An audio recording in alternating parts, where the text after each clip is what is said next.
সাতক্ষীরা ভেটখালি সড়ক উন্নয়ন প্রকল্পের কাজ চলছে ঢিমেতালে।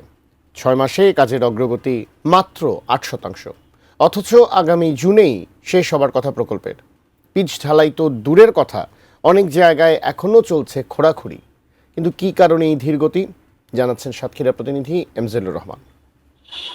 সাতক্ষীরা থেকে ভেটখালি প্রায় 62 কিলোমিটার গুরুত্বপূর্ণ এই সড়কটির উন্নয়ন কাজ চলছে দুটি প্রকল্পে। কালীগঞ্জ পর্যন্ত সড়কটি 34 ফুট এবং ভেটখালি পর্যন্ত 24 ফুট প্রশস্ত করার কাজ চলছে। পরিকল্পনা অনুযায়ী নির্মাণ হবে 49টি কালভার্ট ও 48টি বাস বে। এজন্য দুপাশে সড়ক প্রশস্ত করার কথা। তবে বাস্তব চিত্র ভিন্ন। 6টি প্যাকেজের মধ্যে 5টির আংশিক কাজ শুরু হলেও শহর অংশের প্রথম প্যাকেজে ঠিকাদারের কোনো তৎপরতাই নেই। শেষ হয়নি জমি অধিগ্রহণের কাজও। কাজের ধীরগতিতে চরম ভোগান্তিতে পড়েছেন পথচারী, যানবাহন চালক ও স্কুল কলেজের শিক্ষার্থীরা। 822 কোটি টাকার এই প্রকল্পে অনিয়ম ও দুর্নীতির অভিযোগ তুলছেন এলাকাবাসী। বিজলি কেবলসের স্কিন কোটেড ইনসুলেশন আগুন প্রতিরোধী। বিজলি কেবলস, নিরাপদ আজীবন।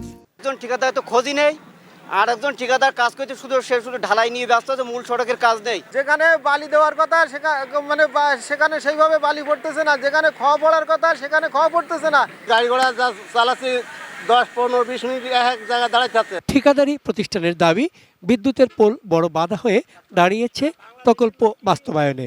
বৈদ্যুতিক পোল আছে প্রচুর, যেটা আমরা এক পাশ কাটতে পারতেছি, আর এক পাশ বৈদ্যুতিক পোলের কারণে আমরা কিছু সময় বাধাগ্রস্ত শিকার।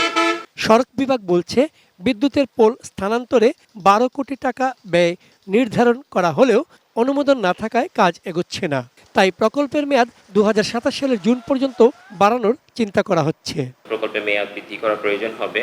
তারপরেও আমরা আশা করতেছি যে আগামী বছরের জুনের মধ্যে যেন শেষ করা যায়, সেই টার্গেটে আছে।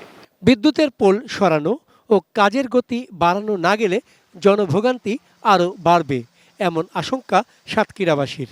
দ্রুত সড়ক নির্মাণে কার্যকর উদ্যোগের দাবি স্থানীয়দের। চন্দন পাল, ডেস্ক রিপোর্ট, এটিএন নিউজ।